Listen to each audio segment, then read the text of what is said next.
Messieurs, dames, Tanguy Koki.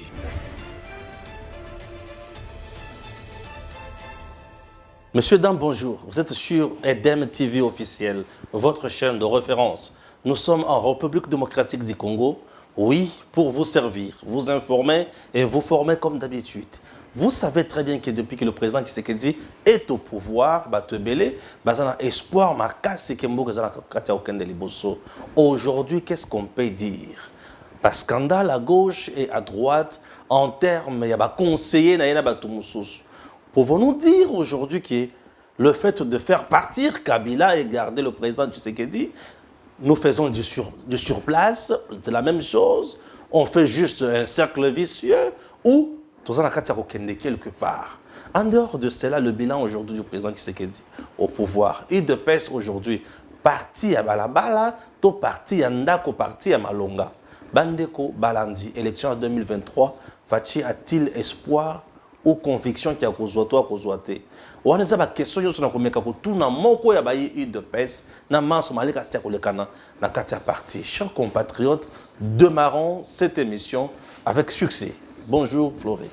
Bonjour Dego Stéphane. Qui m'ezali? Qui m'ezali na rythme ya Fachi Beto? Misère na misère. Non, misère te. Omoni ndako de mama sauti wenze. Espoir ezali. Ndako mama oti wenze espoir ezali. Atabo ayi na nzala banda tongo. Bongo soki mbongo ekokaki te na wenze. Non non. Mama uti wenze nazo ba benge mama sauti wenze. Aye na nguba, aye na mungwa, aye na mafuta, aye na pipi. Sko biso mikolo. Esengeli to ebisa bana te biloko ezobela kolia. Aux assure. Mais je vous dis na repeso élément moko. Miwar ya mboka ya budget. Miwar ya mboka. Mais pe poto zo budget wana ndeko Stéphane. Tout ça on a loisir te na opeso ndakisa moko. Na mboka na biso toza na système fiscal au babé na déclaratif. C'est-à-dire ba entrepreneur, ba opérateur économique, bango moko de balobaka na l'état na pesa ndakisa le roi yo. L'état yawa alors il faut déclarer ba bien na ba voir ozali na yango po amona moyen ko taxer yo. Yo za na 5 travailleurs au déclarer moko, oza na 5 caméras au déclarer mibale, l'état soukika wana. Mais et puis système one c'est que il y avait des puissants, des hommes puissants qui couvraient au fait l'opérateur économique. Stéphane Aïba, na ba généraux moko, Stéphane a en collaboration avec le ministre moko, il y a un des salariés qui baninga na kala 4 milliards aux salariés qui monana ba mobiliser à beauté. Pourquoi? Parce qu'il y avait des gens qui ne payaient pas des taxes à l'État. Et puis l'État sigota mon konzamboka Félix Tshisekedi aye a télémisi mécanisme de contrôle misatu. A télémisi IGF, a télémisi APLC, a télémisi dans les CNRF. Il y a un monde, il s'agit que encadrement, il y a mobilisation, il y a bon et mon ami. Mais ce que le roi bon c'est mon ami. Tu commis ce que le banon, toi n'as bon et mon ami, toi n'as salaire à malongate. Bon et mon ami, tu n'as pas sur des alités. Bon et mon ami, qu'est-ce qu'il faut faire? Nous municipaux, bazako affecté, bon, na misala. Il y a un lobby na ote, maman c'est à outil wenze. Bilo gonyon sur Roland Bessie commis. Bana bazé là, ba pelisa makala, moto pela. Biloko tia na moto ebela batu bale biloko robela na opeso ndakisa monde de Stéphane oyebi ke lelo na wenzi biloko za komata Ah wana pe yo yebi hein oh to yebi te en plus na ndako za Nico Faya ya pesa biso information moni limbisa ngai na finga batu te mais ba Nico Faya baza bato ba obebisa société biso dans to kendaka classe ba ibisaka biso ke boke ne oyekola po bosunga bato ba yekoli moke. Et c'est devant la situation qu'on a sa bateau pour nani ni biloko mati. Est-ce que mon konzamboka a un pouvoir ya okita biloko? Est-ce que mon konzamboka a aussi ma fimbo beta batu biloko kita? L'État metaka en place un mécanisme pour permettre à ce que qu'il y ait l'équilibre sur le marché. Biloko mati oui. Ndeko Stéphane, masango mati pour nani. Lelo toli a semoul lelo soko remarqué au moins la ville à Kinshasa toli a semoul où ils allaient kosalema na minoterie ya ba indien a wato et consort bango nde bakomi na ba capacité à production bazo kanga marché mais oyo ba camion na biso zali koyela biso ekomi moke po nzela ekoyeza te bato be ba ekolona na mboka ba te yango moni mokonza mboka tant to mobiliser ba mbongo ba concevoir programme il y a 145 territoires lelo 91 millions de dollars les a mis à la disposition pour nani baba nana ko bongisa banzela pour permettre ba privé congolais ba opérateur privé congolais bameka mpe kobimisa masango en grande quantité. Dans notre temps, topesi mpe mbongo na service national pour que baétendre bachamp na bango lelo na lovo moni baosala 1000 baza na 5000 hectares babandi ya production na 1000 hectares lelo soko okei yo uti na lwala bana yo kibongo soko okei okomona ke masango ozouta suku nani ezambi te masango ya mwa kati makasi eze ekomo créer mo équilibre na marché esungi bande kwa Mbujimai esungi bande kwa Kasai lelo na baka militaire bana pénurie ya masango te. C'est-à-dire que nous ne sommes pas encore à niveau à Makamunenge Toulingela, mais nous sommes dans la voie. Parce que Stéphane, la gestion est une démarche. Gestion est dans la démarche. Or, dans la démarche, tant que ça là, il y a ce qu'on appelle des imprévus. Malade, il y a moins de la famille. Papa, vous avez un projet, vous avez un bon zombongo, tout le monde, tout le moment locataire, tout le monde a $100 pour tout le monde, tout le monde a 300. Mais pendant que vous avez la provision, vous avez un c'est la situation auquel tu as traversé pendant que l'État a travaillé pour résoudre les problèmes. Coronavirus était l'ennemi, guerre en Ukraine était l'ennemi, l'État, tout ça. Mais aujourd'hui, si vous regardez gestion d'Abisso, au Comona que nous sommes le seul régime. Merci. Qui a fait de la lutte contre la corruption son cheval de bataille pour des bons résultats. Merci. Un seul régime qui a fait vision naïe, cheval de bataille naïe, lutte contre la corruption. Hein? On le dit bon, Flori, non? Qui a fait de la lutte contre la corruption son cheval de bataille. Oui, on le dit bon. Oui. Il y a un demi, n'est-ce pas? Ah, merci beaucoup. Si avec des conseillers, pour investir dans Mboka, bangonde mutufuba misolo ebele. C'est ça régime ya bato ba ko changer makambo. Te soko tali mo konzamboka lorsque to komaki na akinaki na paipa ya pape. Bayambaka na radio et télévision benga Vatican. Mo konzamboka lobi difficulté makasi zaka ya ba collaborateurs. Même prédécesseur na tango abimaki atigeka difficulté lo wa ko longa te. Oza d'accord na ngai de ko Joseph Kabila loba yango. Je n'ai pas 15 collaborateurs. Et Félix aujourd'hui a dit quoi? Il n'a pas combien? Lumbisanga, le chef de l'État a donné encore un crédit de confiance dans Batuna. Et pour Tobandi Moussala. Mais et là, vous n'a pas si. Pourquoi vous avez un cas isolé pour généraliser? Parce que les conseillers ont combien? Ils sont au nombre de combien? Ceux qui commettent aussi des bavures, ils combien? Au moins, que pourcentage, ceux qui toquent en toute rationalité, ils sont minimisables. Mais au moins, les médias pour récupérer. Mais en réalité, tu as un conseiller président. Et ça, c'est un Malili. Non, mais ça combien? Et belé. Non, je vous dis que les médias ne sont pas commissaires. Médias ne sont pas commissaires. Et puis, les médias qui cherchent à passer dans le sur la ligne. Bola Moubaouta Nangote. Est-ce que beaucoup de temps, Moussala, le conseiller, le docteur Kamba. Tu vas y est-ce que tu vas y aller? Les gens ont expliqué. Parce que le programme où vous avez couverture santé universelle. Mais c'est lui le moteur. Docteur Kamba. Au lelo to bani ba prémisse nango monaki ba prélude nango ba maternité dans quelques zones de santé à Kinshasa basi ba bimi maternité ba futi mongote ba ina ba problème ba bimi si bango c'est grâce à ces programmes. Le programme il y a couverture santé universelle et qu'on permettre lelo de Stéphane moi na nyonso mutu nyonso na Kinshasa tu peux aller bénéficier des soins de santé dans l'hôpital la qualité sans qu'on foute ba frais sans qu'on sentir charge wana. Nous sommes dans la Katana. Il y a un programme à Mokonzabo, mais il va concevoir. Et dans le docteur Kamba, le conseil spécial, il y a chef de l'État dans la santé, dans la couverture santé universelle. Est-ce que tu vas y bien? Est-ce que tu vas y bien? Mais comment les gens n'en parlent pas? Non, la plupart des conseillers, ils sont minérés. Moi, je suis comme ça. Banda avant il s'appelle Kamboya Zando. Non, je vous dis que ce sont des cas isolés de Stéphane. Lorsque tu présentes ta mémoire en habitude à fin de cycle, tu as clair dans la conclusion. C'est un travail de main d'homme qui manque jamais d'imperfection. Je me mets à la disposition et à jury. Ça dit pourquoi pour télébisso, moi correctif. Et puis il faut y aller Stéphane. Bisso tu sali 37 ans à lutte. Tobandi bitumbata tobandi okendele ezana batu mususu lelo mokonzambo katala bia Stéphane Tobunda ine makasi il est aussi intelligent na yeba ya da licencié mais to sala gité to sala gi musala te tu ko ta to komi na pouvoir de Stéphane yo na yeba kona mamno mama ba YouTube zo charger la communication par exemple mais c'est à l'œuvre que tu constater que tu étais muto makasi lorsque tu constater ce qu'on a nzela to mo okendele au moins est-ce que tout le monde comprend que ah oyo azo mérité oyo a mérité oyebi biso et c'est mon ami sur la IDP ça rapport ni pour papa format biso. Moi je pas eu la chance Ndeko Stéphane il y a aux la permettre à papa mais j'ai eu quand même la chance il y a kosolo la na bagon ya parti parce que au moni na système na IDP so y ne boza boye libanda na sabanzete au moins na batu bakoti na résidence ya papa tant batona bazobima ils viennent avec des informations. Baka de pays à parti, bah c'est des informations. Vous avez l'histoire du parti. Vous comprenez. Papa ça ko boy. Combat auto koti eza combat ya bato mabandi. C'est-à-dire mutali bandi azo espérer ceux qui kolaté. Aïbi be mukolo ceux qui osani et kolaté. Ça c'était le dynamisme auquel combattre tseke doit ngolo madereuse mémoire à côté na kati ya ba combattant. Et puis avec ko na biso la politique c'est il faut avoir des nerfs solides.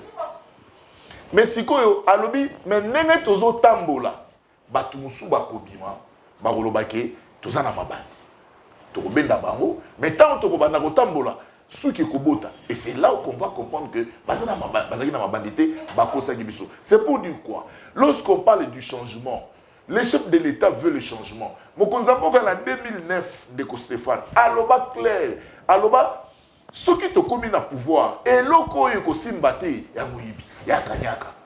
Mais lorsque Batunyo soit continue à combat UDPS, tu continues à combat changement. Mais quand tu dis ça là, c'est alors tu vois nani a incarné qui combat, nani a incarné qui combattre. Bakomi qui me la bango moko. Vous avez vu est-ce que vous imaginez dans le monde à l'élo de Stéphane?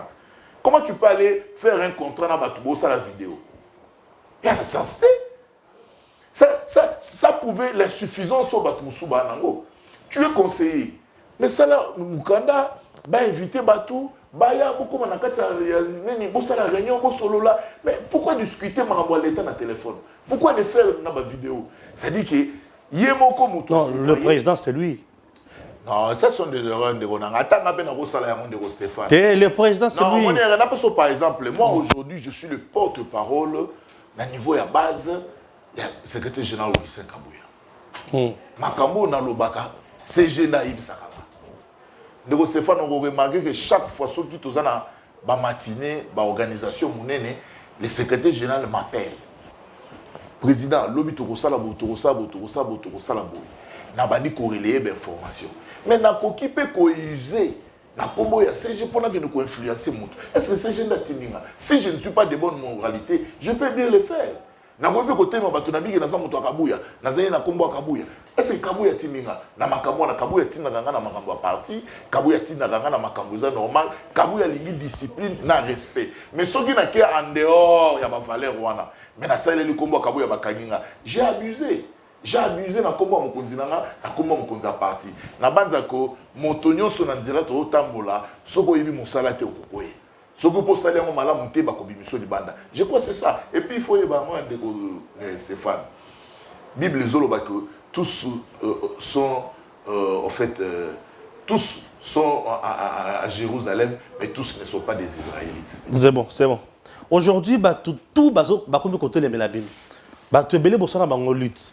Franck Djongo a télémé bino, Bakatoumi va sauter les bino, Bamukeba va sauter les bino. Au juste, Kaka Bangonem Mtuaza, ma bébé, Mtuaza Malamu, qu'est-ce qui ne va pas? Non, c'est parce que nous voulons faire la politique autrement. On a dit chef de l'État, tant que vous avez une Tchad. Alors il faut faire la politique autrement. Franck Djongo, problème naïe, c'est parce qu'il n'arrive pas à faire la politique autrement. Politique à Kalawala, Torosala, Yamote, mais Nanel, ça n'a pas comment de Balanabiso. Tant que Franck Djongo a bimi na Boloko. Il a été reçu par le chef de l'État. On a parlé de la nation. Mais ce qui est plus important, il faut expliquer tout. Fandioma a été surpris. Tant qu'on a un bureau à côté de Mokonzambo, à Fandi, on a payé Ilunga. Mokonzambo a initié le lobby. Et maintenant, on peut se poste. Mais poste, on peut se faire à côté à IDPS. Pour les années quota au biso de Kopé Sayo. Mais là, on peut tout tirer mon tout. Pona. Fandioma Boya. Ndeko Stéphane, Fandioma Boya. Alors, na mokonzambo abi soki na zui poste ba okino menacer na parlement ba député wana FCC ba kochanga mbwema ba obimisanga anu. C'est ce que je dis. Soki fond ndio ngazala contredire. Ah bon? Je vous dis. Si comme mokonzambo ka talié, tant abimi boye fond ndio ngayina pick-up. Mokonzambo ka bina bia. Mais Mais je te donne quand même une voiture. Charo, ils ont moi, par contre, moi, je dis qu'on va s'aimer. Bappé ça yo. Fort de ma boy. Habiter ça en bongo. La zone, madame, là, les activités. Habiter ça en bongo. Habiter ça en bongo. Pour ça, on peut s'y aller, on peut s'en go, Tiens là. Moutouko fort de ma tambola, il a acheté avec cet argent. Yes solo. Bappé ça en bongo. Mais maintenant, si Azangi offre européen, ça va cadre la partie. Tant que le gouvernement, Makabosili, Batounaye, se rendre compte que le gouvernement Bahati. Se rendre compte que basalité. Abouni Bouni, na Makamba Union sacrée, tout ça et consort. Parce qu'il faut qu'on se le dise, Stéphane. Tant que tu as dit que ça, le gouvernement Union sacrée, fondé où nous avons poité. C'est un élément important où il fallait constituer le gouvernement. Chef Ayeba qui na stratégie na au moins chef a mutu moko aloba kango mutu muso akansanga neti na omona te na omona batu muso akansanga neti na oyeba te na oyeba nazala bongo na kamwa calme mais tant na hôtel moment na batu mususu ba ozala déchanter il est dit ça mais curieusement nazo bisa batu faut ba comprendre parce qu'il faut faire la politique autrement Fangu Djongo il faut aluka solution apporter moi solution na batouné à partir Amoni Mokonzambo na bakal menaye pour na estimer que mais il a frappé des portes akutana ba Peter Kazadi ngana zana mutu oya akuta Fangu Djongo na ngiringi na pesa na adresse na lupango Fangu Djongo est venu négocier ba menaye pas Mokonzambo na ngiringi je connais même l'adresse mais pendant que ça traînait ba eli copie ya Kashobo. Parce que dans Kashobo, il fallait faire un jour qui est dans Kashobo. Mais imaginez-vous un politicien à 30 points, à quel côté la moutou, metti na Kashobo. Ok, matanga, aux autres mamans changer de position. Et puis l'engagement de la mamie, il est négatif. Mais Stéphane, à toute responsabilité, ce qui doit battre vous savez, pour établir un bilan, les bilans commencent par la définition de l'action. Qu'est-ce que nous avions défini au départ? Au début de l'année. Et puis, tant que à la fin de l'année, vous établissez un bilan en fonction de Makambo Bossala, en fonction de la définition, Botali Bossalité, vous vous posez des questions pour l'année Bossalité, et puis Botali ma perspective d'avenir. Mais dans la politique à l'heure actuelle, Ezakaka, bilan négatif. Si vous avez une la télévision, bilan négatif. N'a pas député, Bazali censé, il y a la Moussala pour que l'État échoue. Ndeko Stéphane. Oui. Lorsque vous lisez la Constitution en Boka, Constitution en philosophie nango et ça l'a mis pour que l'État travaille au bénéfice de la population. Il y a un moment d'un côté, le gouvernement qui va présenter le programme dans l'Assemblée nationale. De l'autre côté, l'Assemblée nationale, le gouvernement va présenter le programme dans l'Assemblée nationale. L'Assemblée nationale n'a qu'à valider. Après, si on a coquille, on a Moussala. Si pouvoir dans l'Assemblée nationale, on bien contrôler l'action du gouvernement. C'est-à-dire, député à coquille, la déclaration, comme nous avons entendu, député Eliezer Tamboué. Vous imaginez les gens comme ça, dans la politique, une démarche dans la politique, maman, journaliste, maman, comme député. Bon, on ne sait même pas ce qui. Député. Mais aujourd'hui, vous faites des déclarations que Bila est allé tchanga. On comprend simplement qu'il y a des Moussala ou Azosala. Neko Stéphane, en toute honnêteté, si le gouvernement échoue, il y a qu'on lapide les députés. Si le gouvernement échoue, il faut chasser les députés. Il faut les lapider. Parce que les députés dans la Moussala contrôler, on contrôle pourquoi? Même ici dans l'entreprise, Neko Stéphane, vous devez avoir un contrôle. Le contrôle objectif, finalement, d'aller protocole un échec. Même ceux qui ont un échec, mais l'échec est la minimisable. Mais vous avez des députés qui ne font absolument rien, qui sont là, ils gagnent de l'argent inutilement. Allez, ceux qui vont venir à la TV pour et surtout dans la période de l'Anda Bango, dans la période de pré-électoral négatif. C'est que si le bilan est négatif, et ça pour pas s'appeler sa population. Pour la population, on dirait que le bilan est négatif. Ah non, il n'y a pas distraire des populations. Ah, pas distraire la population. Il n'y a pas distraire la population. Pour la population, ça va moins crédit. Mais surtout, est-ce qu'on a sincérité sur la place publique? La population peut ça tout crédit pour que le bilan est négatif. Ah, c'est que le bilan est vraiment négatif. Hein? Non, non. Qu'est-ce que je veux dire? Parce que Azaï élu à peuple. Mon Comment il se fait? Azaï élu à peuple. Oui, oui. Si quoi, l'India s'est déchargé. Que ceux qui n'ont pas besoin d'accès à Stéphane. Parce qu'il faut que sa peuple maille. faut que ça peuple les courants, faut que ça peuple Nzela, faut que ça peuple les Loa, il faut santé, école à peuple. C'est ça les objectifs. Si koyo, d'une part, Maï et Pessa Mignon sauté. On va relancer les Mbaïmbu. Les Mbaïmbu, ont quelques communes. Et puis, en novembre, on va relancer. Il y a novembre, il y a ozone, où on va lancer dans le niveau ouest.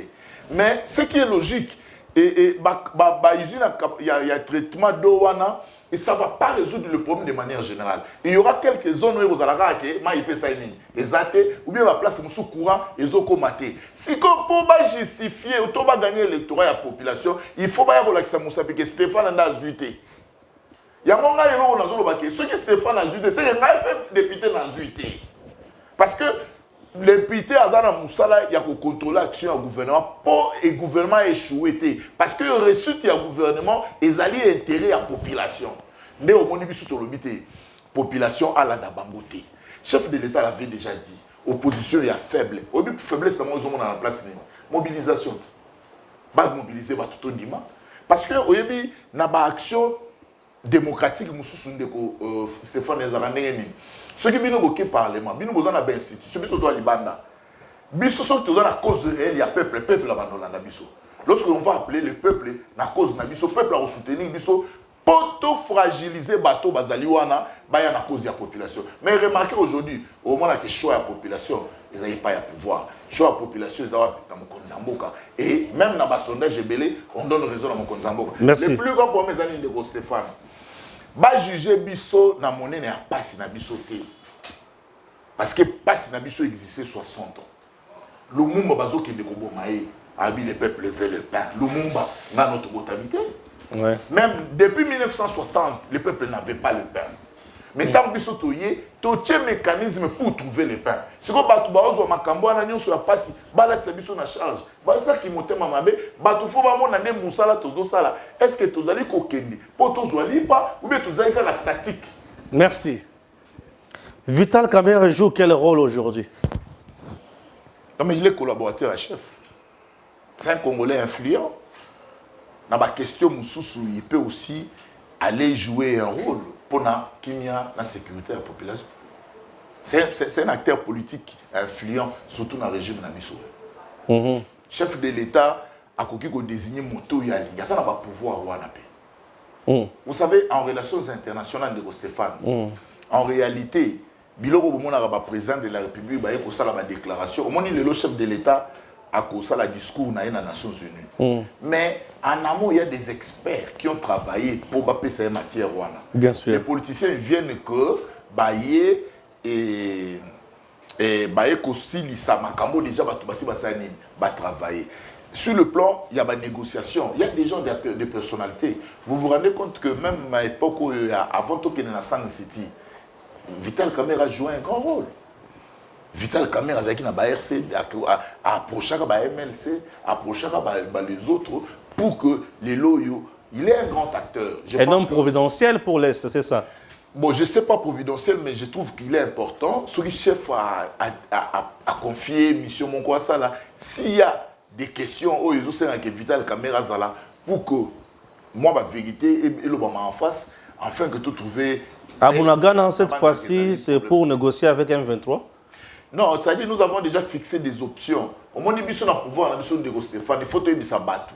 Nous avons déjà fixé des options auto que déroger dans le côté. L'option c'est que mixage est athée, brassage est athée. Nous avons un programme, il y a des mobilisations, il y a une insertion. M23, ceux qui sont congolais, balingi baya kusala musala awa baba nana kokota na programme on va démobiliser bango. Ça dit que na kati armée, l'armée zala ndenge zala to bu non infiltration to kotaki to sala sous brassage. Brassage c'est forme infiltration de manière intellectuelle. C'est ce que on a joué avec les régimes passés, mais ils étaient aussi complices pour Makamwane Salema. Mais nous pensons que récemment Bolanda qui général Ndima qui avait fait une déclaration que nous allons récupérer Bunagana. Nous pouvons que donner l'espoir à la population. Il y a quoi accompagner l'action au gouvernement. Les choses ici déjà avancées, Makasi, d'ici peu, vous verrez que Bunagana est aux Bunagana est aux beaucoup Nabino. Pensez-vous vraiment que l'Olengi Facha Zanakati a dirigé le Congo? Bachepe Kabila Pembeni. bato bakoki kokanisa ke Kabila asalaki mabe. Soko tali musala mokonzi ya mboka Félix Antoine Tshisekedi Tshilombo osala omonaka Kabila bomai mboko. Ah bon? Après ce projet moko. Ok. En 2013, ba Coréen baye projet où Selemi allait baye. C'était à l'époque de Kabila. Ouais, ouais. 2013. Et Bandina Kabila. Et Bandina, non, ça dit bah démarche chez Banda Kiwana. Mais on a lancé le projet en 2019. Vous imaginez de Stéphane, de 2013, 6 ans, ces gens-là s'en foutaient. Et Talagi Bangote. Mais Talagi Bangote, ça dit ils ont bouffé l'argent de l'État. Au moment où Makambo, Oyo Bozo reproché na conseiller ou à ça les vidéos, Mangoye les Kao. Mais c'est la pratique qui a régime. Et c'est ce qui a fait que... Montunabi, non, ya. Non, mais na lobby na yote, ndeko, akole egi wapi. Akolite, tokutie mukolote. Régime na mse bani mukolote. Tokutie mukolote, kazaki président Imana, kazaki président, azam tomboko yo banda kala. Est-ce qu'on va tout dans basou sambo on a azwa? Ça, c'est pas ce sont des pratiques. Batu bayaki na poso ya même et pas ya mokonza mboka mais na kati baza bankoyi. Ça c'est ce que nous combattons à l'UDPS. Nous combattons. Nous soutenons les chefs de l'État, nous soutenons ses collaborateurs. Mais ce que ça dit, vous nous verrez sur votre chemin. Il y a vous prenez seulement un seul projet. Il y a les Maïmbou, depuis 2013. Et ça dit 6 ans. Mon frère, je vous dis, en 2016, ce que tu as dit dans le budget en Mboka, et ça, il y a débloqué. Pour passer les sabanzela, mon gars n'embouchement, il va tanguer en paix, il site n'a pas embouchement. Mon bima moussa les salématé. Tina 2018, mon gars bima moussa les salématé. Ça dit que sur votre gestion à Félix Lelo, vous allez vous rendre compte que Kabila a tué ces pays. Avant d'avoir un conseil des ministres, chef d'État, c'est notre pays, Stéphane. Ceux qui tous bon cité, on doit bon c'est la biso Azati. Et puis, l'anaga, excellence Nicolas Kazadia, il vous dit, alors, ceux qui ont raté le virage, parce que nous sommes c'est le seul virage et le dernier virage que nous devons travailler pour récupérer la situation. La personne d'Axamoro de Konani. Mais il faut féliciter à Mokonzamboka. Les minéraux ont été bradés. Pas ça va minérer la Banyongo. Ah, Abido Peboya qui a un kabund. Ah, comme le roi minier. Président a eu de pèse. Autant été dans champion à Bilo. Montamema Fatih na pouvoir. Ça, c'est aussi une erreur de Stéphane. Mais tout ça, l'émission très appropriée sur la personne là.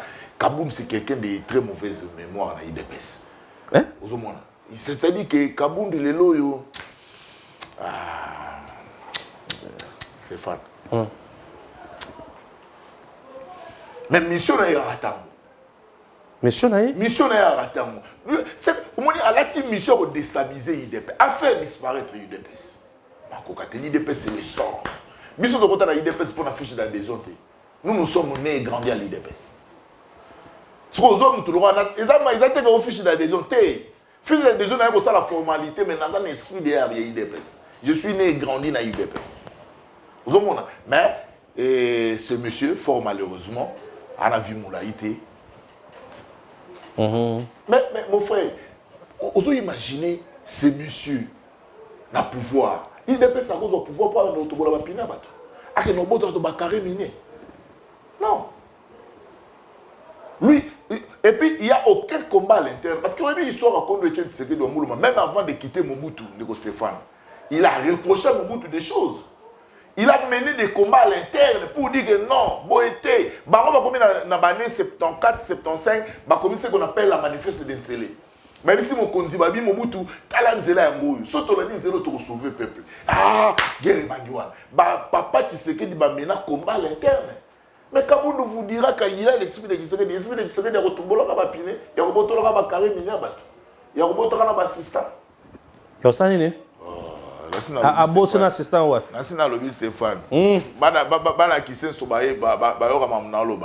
C'est bon. Les locaux, c'est quoi? Ah, les locaux, on a bandé, c'est quoi? Fatih face, il y a un candidat Oyo. Va-t-il s'en sortir ou pas? Braquer Ngaï, caméra et pas il y a un invité Nabiso.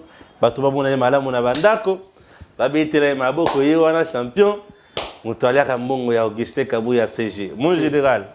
Je vous dis en toute honnêteté, c'est mal l'amour du parti. Hein. Nous sommes auprès de secrétaire Monsieur Flori. Pour soutenir notre parti parce que Anna Moussala a parti. Monsieur Flori, Azana Moussala a parti. Aujourd'hui, IDPS, ba membre baza combien? Non, je peux estimer, dans une estimation, et IDPS à l'heure actuelle, parce que tout dans le processus, il y a nani, comment on appelle ça, parce que le secrétaire général, si c'est qu'il y a une pression, il y a un registre, pour qu'à travers les cellules, enregistrer chaque membre à IDPS, avant tout attaquer l'élection en 2023, tous ont déjà un échantillon autour Kenenango. Parce que, dans l'article 17, il y a un règlement de l'intérieur. Seules les cellules qui établissent des listes pour nous envoyer dans le secrétaire général, enfin, établir fichier général et ressources humaines. Mais, une estimation, l'IDPS à l'heure actuelle, a 30 millions de membres. 30 millions de membres. IDPS, membre, quand tu as IDPS, a la carte? Non, nous sommes dans ce processus. Ma carte est déjà présentée, le modèle de la carte est présenté. Il y a un lobby, le monsieur de Kingabo, de triste mémoire, il nous a fait passer le temps inutilement, mais aujourd'hui, avec la gestion de Kabuya, nous avons les matériels sont déjà ici à Kinshasa. D'ici peu, nous lançons l'opération pour la carte de membre. Dans la province, il y a IDPS majoritaire. Sur 26. Non, c'est dans toutes les provinces. Et des personnes majoritaires. Mais la majorité, c'est une échelon majorité, mais partout nous sommes majorité. Et des personnes implantées sur le territoire national. Oui, et puis au début en 2011, même en 2018, nous avons eu des députés presque partout. Est-ce que vous imaginez que laisser les sièges à Nouville, Papi Nyango, était l'élu d'EPS. Polo Ouattara Baraté, Papi Nyango, était l'élu de l'UDPS. Les seuls sièges dans Nouville, dans quel cas ça écoute, dans Nouville. Les seuls sièges de l'IDPS. Aucun na Fizi, aux Unani, Ami Amatobe, il a bâti Némi Mouila, na Fizi, n'attend l'aura territoire, na Fizi, aucun na Madimba, n'a vu na biso, à hauteur Koku Fatika et biso, à gagner nani l'ambassadeur itinérant, il y a Joseph Kabila, na Madimba. Ça dit que dans le territoire à Madimba, les seuls sièges c'était l'UDPS. Ça dit que les alliés belés, au moment où l'UDPS avait la représentation partout et il continue à avoir cette représentation partout. La candidature, il y a présent qui ce qu'il dit, en 2023, à cause d'un discours négocié au peuple. Non, discours d'ailleurs. Vous votez Ngaï pour la salle qui ni, et puis dans la salle de Sosouni. Mon Kozambo Kakutu, il y a Olobate. Batunde ba oloba na bisika na ye misala ya fachi de koloba ba voter. Mais je vous dis d'abord que tu bino boze la 2023 peuple ye moko est conscient que Tshisekedi a un deuxième mandat non discutable. Il y a tricherie, il y a méritocratie. Mon frère, a triché pour Nanini. Aujourd'hui, vous avez une question, il y a des médecins non payés. Donc Stéphane Tokouti 8000 médecins non payés.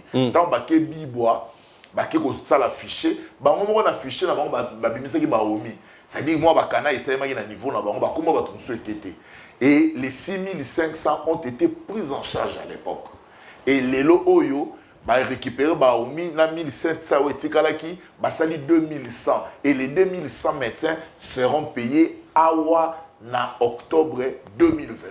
Ça c'est d'abord un élément important. To kuti na affiché à fonction publique. Plus de 100 000 NI, plus de 100 000 agents non payés. Babandi processus de paiement, Kobanda janvier à avril, on a payé 28 000. Ah bah ça le processus de certification, en octobre on paye 15 000 et en 2023 vers le mois d'avril, tout ici Makambuya non payé. Ça c'est le processus. Batouana de la Tshisekedi campagne. Parce que, vous imaginez fonctionnaire qui a travaillé pendant 10 ans sans salaire de base. Vous imaginez, mais dans une zone de Stéphane, dans le secrétaire général et environnement, ça a 47 ans d'existence, ça a une prime permanente. Mais les services d'assiette de l'État, ils ont obtenu les contreseins n'importe qui mayo.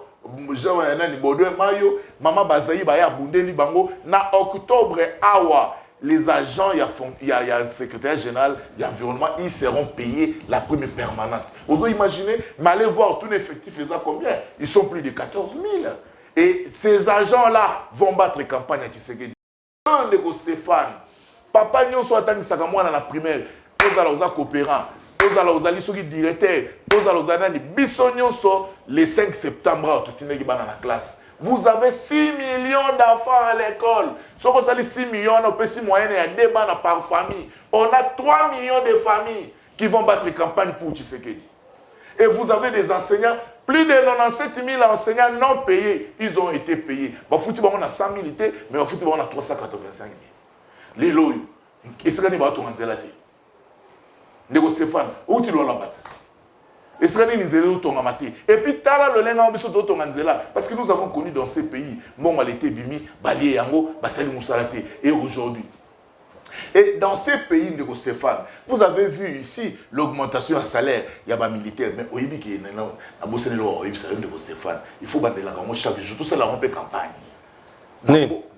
Namboku, scanner le plus sophistiqué, tout le monde est appelé de Stéphane. Ils ont un camp. Et puis tout le monde Flori. Et au foot à combien 90 000 francs. 90 000 francs. Scanner le plus sophistiqué. Le plus sophistiqué dans le monde, mais en Kanko. Durant 18 ans, ils ont quitté. Bah, vous avez. Nana Rosom. Oh. Il y a beaucoup de attaques en Congo à côté. Quand tu as pas Magouna à côté. Tu t'imagines, il va côté, mais quel moment l'hôpital les hommes. Les autres réhabilités, hôpital général de référence Johnson Sendwe, dans le Bombashi ou Ibiango. Na, on a quitté. Quel moment Pampa neuf. Nazala qui on a monté. Pampa neuf. Comment c'est qu'on va tout baser? Dans le bisoté. Katumbi, c'était un challenger très important en 2023. Na Combo. Olbi? Na Combo. Parce que le match est sur papier na terrain. Katumbi pour na Combo. Katumbi, moni Moutounion sont de Stéphane, quand on a dit ça. Moutounion sont à soit temps à diriger Mboko à Bounana Tshisekedi. Moutounion sont à soit temps à diriger avant d'attendre un mois dans banc pour diriger à Kokate. Pourquoi? Parce que Baza n'a pas besoin de discours, parce que pendant un mois, la campagne va Kokate. Baza n'a pas de discours, il y a convaincre le peuple, il y a un pardon à Bango. Parce que tu retournes à Moïse Katumbit. Tant que tu es gouverneur, j'ai camine. Au côté de un niveau, au tiré de Mwapi. Tu retournes à Moïse Katumbit. Tant que tu es gouverneur, SNCC, Bawago et Kendawap. Parce que dans la loi, il y a code minier Torah Nango. Transport sur les minéraux, exclusivité il y a SNCC. Mais tant que vous avez le pouvoir, Moïse Katumbi, Joseph Kabila, Basali Kop, Stéphane. Basala Kop. Bon, Moïse Katumbi a été politicien. Moïse Katumbi a été politicien. Moïse Katumbi a été coopérant. Ce qu'on voit Joseph Kabila, il a pas ça aux Mbongo. Il a fallu chercher quelqu'un qui sait bien faire les choses. Dès que Moïse Katumbi a commissaire politicien. Pour Baboma SNCC, Baboma na Jekamine. Mais allez voir aujourd'hui que nous avons retraité à Jekamine. Mon cher, pas soyez Stéphane, si vous soyez le expliquer dans la vidéo, maman, que nous avons na guichet, mon amour, on va multiplier. Et on nous a dit, tu sais que dit, tout ça. On tout ça dit. On tout ça dit, moi, ce qui n'est non. Et puis, deuxième élément, maman veut voir les militaires, parce qu'ils ont 30 000 francs. Oui, mais moi, on est l'équipe de Stéphane, parce que nous avons 300 000 francs. Maman, moi, je dis, oh, il a raté. Ça dit que dans la campagne en 2023, je vous dis, Moutou, tu repères moi un homme à crédit, Fayoul. Mais ma même paye à Fayoul, le Kouta dans le Kouta. Mama Waro, Azobangisa. Mama Waro. Et mais, n'a pas de vérité, mon corps. Tout ça, un respect pour la maman. Mais jour à chaque campagne. Babiloko Kobima. À ta campagne en temps pour la. Nous avons toutes les vérités. Nous Kadioshat. Nous sommes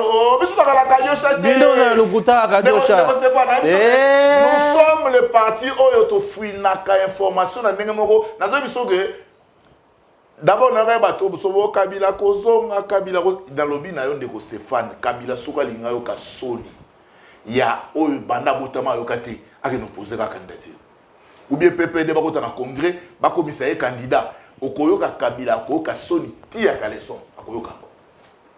Je vous dis, akoyoka soni oyo nano ayoka te kobanda vie na mais toyebi si na bandeko ya PPRD disparaître babosana makambo baloba parce que Kabila akoki kokoma su mokonzi ya mboka na esika te po ya koma mokonzi ya mboka fo akufa asekui azongi ta mosu bachange na kombo mais Kabila akoki kozonga su na mboka oyo te esili c'est sur le bina loba te bato balobi awa kalamambushi nakendaki kutana na wale chani oyebi ye docteur na wale chani nayebi eve na azobunga mpe makasi mikolo te alobi vérité to azobunga alobi kalamambushi en terre battue. Non mais je pose maintenant la question parce que tsokotali tweet na ye na suka na bibo yebisa na vérité nazolota ou beza makabo solo yango na ye ko répondre na micro na yo pour na yebisa vie chani ke olota.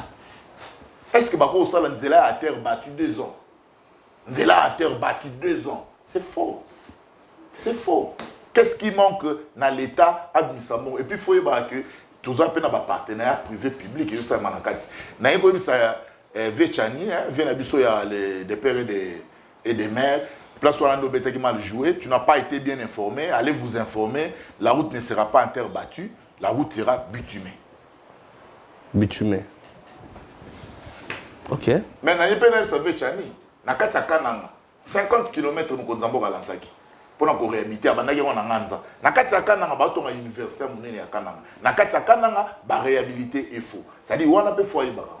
Je crois que bato basu na ta osala bezuté. Ndeko nanga na émission na bi misala ya Tshisekedi avec l'accompagnement de l'UDPS. D'ailleurs nous on se prépare makasi ndeko Stéphane. On va donner au président de la République la majorité. La majorité. Il est ça des leaders ou ba repona ma penza na terrain. Nani? Il est pèse. Où? On va couper sa fâchée majorité. Où? Bon, bisous aux amis. Yo ça va. Non, non, Lukunga. Moi, je suis un candidat potentiel dans Lukunga.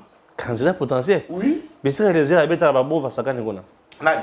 Lukunga et les airs abeta mova abeta fayoul.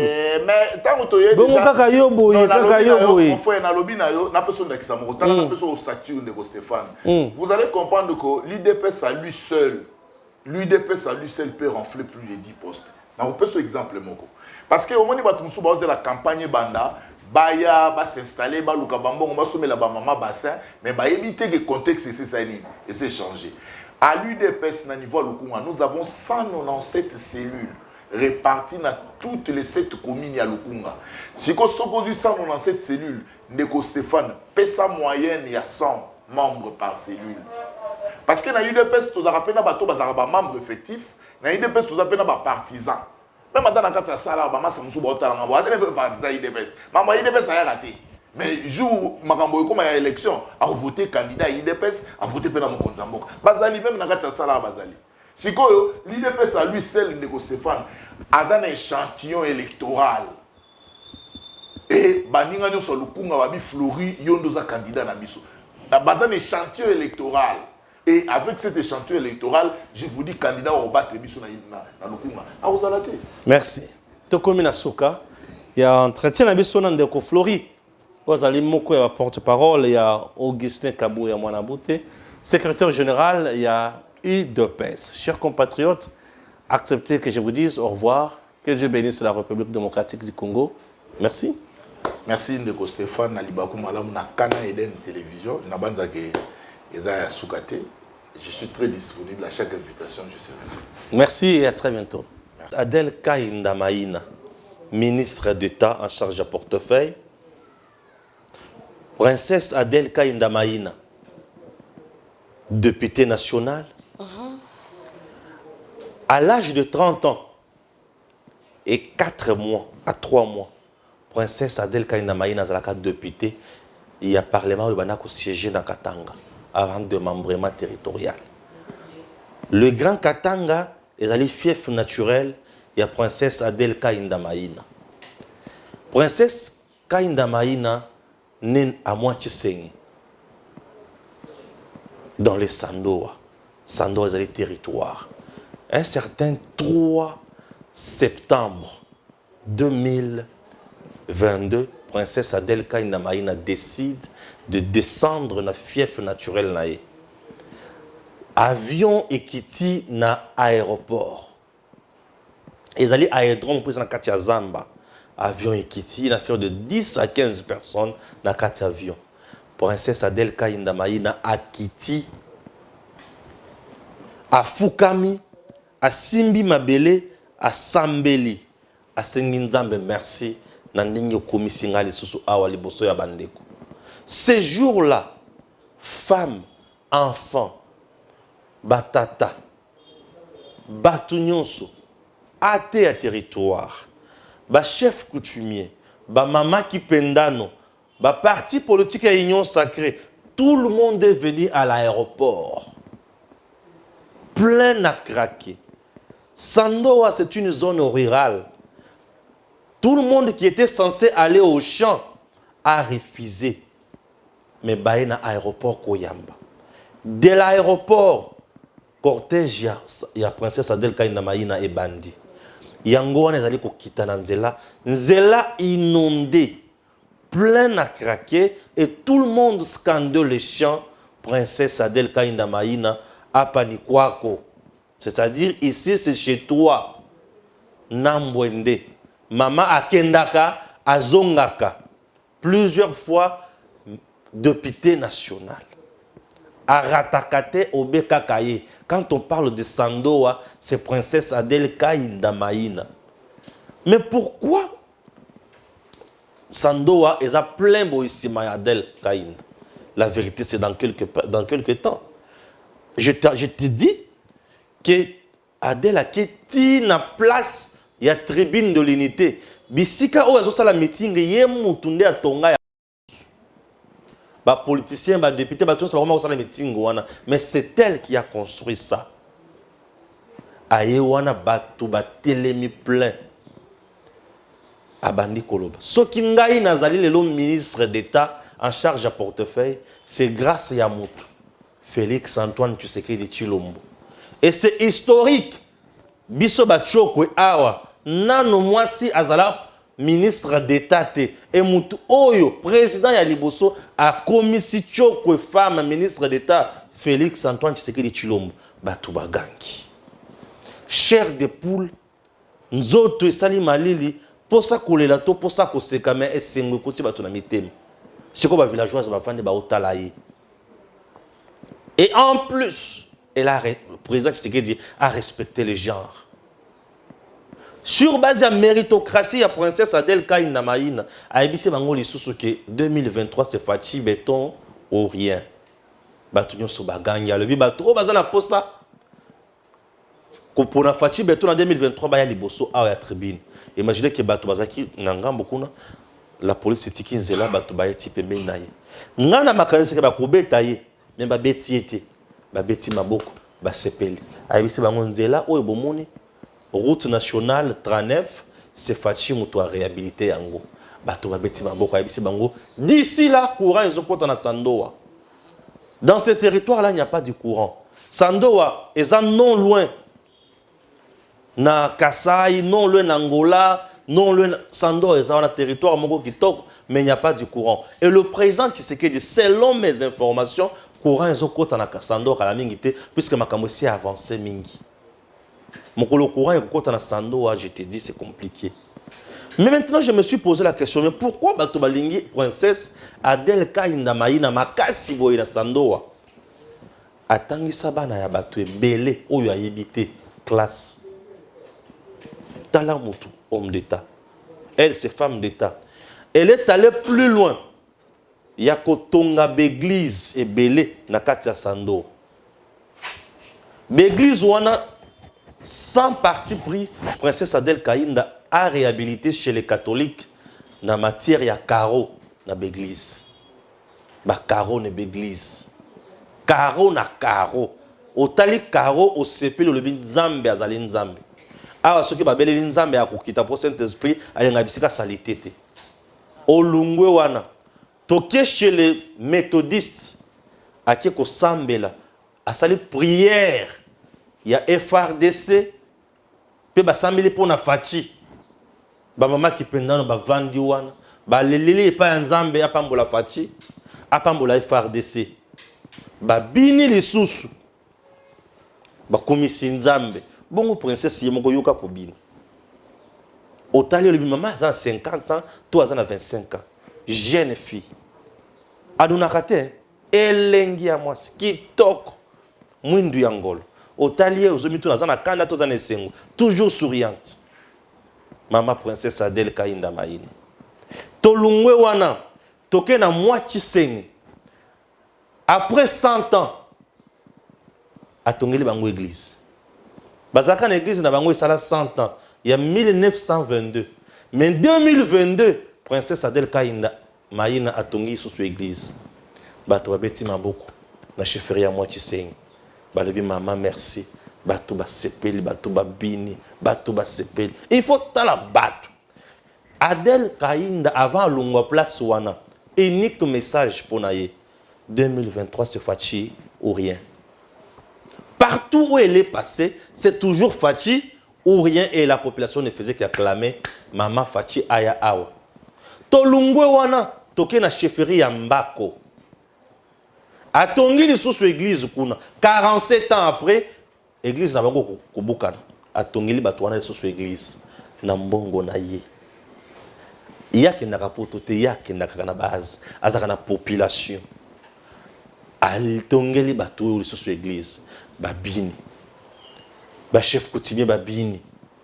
Chef coutumier na bato ba vendre sika moko biso toyebi ke ba chef coutumier ba chor. Mais vendre sika moko bo na bato bazo bina bazo lia ensemble bazo sambela nzambe. Wana force Oyadel Kainda Maïna.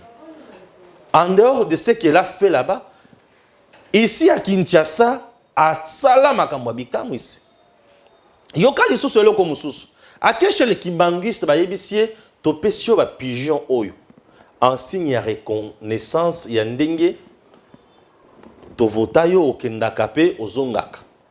Mais kende koyebisa mokonzi ya mboka ke toza na posa ya courant.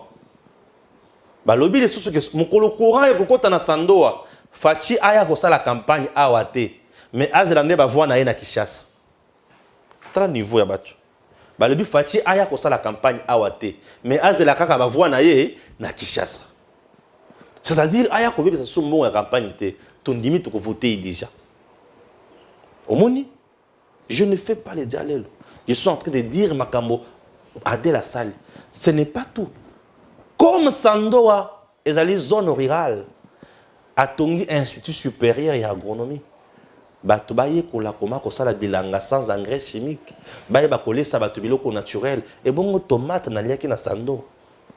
Et bongo ngulu na liaki na Sando. Et bongo biloko bato balia na Sandoa. Et lengi. Tolungwe Sandoa. Atiki Sandoa. Aye akome na kasaji. Akutani na bato bayambi. Parcours na ye kosila wapi na Lualaba. Toza na Kolwezi na place de la Poste na commune ya Manika. Ayebisi bango ke Lualaba ekoma province. Pe chef lié Kolwezi Pongai Adèle Kainda Maïna. Nazaka doyenne ya ba député, je pesais de tout mon poids et c'est la vérité. Lualaba ekoma province. Tant il y a découpage territorial. Lualaba ekoma province, Kolwezi comme chef-lieu. Adèle Kainda a écrit l'histoire noble, la carrière naïe. Et on a vécu ça. On a vu la population qui était venue. À IBC Bango, j'ai un seul message. 2023, c'est Fachi ou rien. Vous devez vous faire enrôler. Vous pouvez voter ce jour-là. Vous votez Félix Tshisekedi pour le message à Malamu et continuer. Et en dehors de ça, Aïbisi Bango, Bao Balingi Fachi, Azala président, na 2023, Balunga Bisika Bazabaya Liboso Awa. Et ça, le pasteur, Sengi Batuboya Kochama Bonza. Tout le monde est venu. Ngana bangi dans le bim mama Batubakou Silikate par hasard. Batubaye, Balobi mama Nambwende. Yokak, mama Yabana. Akendaka, Azongaka, Oya Lobaka, Nde Oya Salaka. Makamoni soit salaka et zaka pour le peuple. Leçon tirée. Un politique doit être avant tout un homme d'État. Adèle m'a enseigné la politique. J'ai senti le patriotisme en elle. J'ai senti la simplicité. J'ai senti l'humilité Et j'ai senti l'amour envers le peuple. J'ai senti eloko ya mutu ya ebise bango ndenge na keboy. Boy ba ki misala na jekamina bokozon kala mingi te awa. Je suis en train de faire de tout mon mieux étant ministre d'État en charge à portefeuille. Adel Kainda Maïna travaille pour le pays, soutient le président Tshisekedi. Messieurs, dames, Tanguy Koki.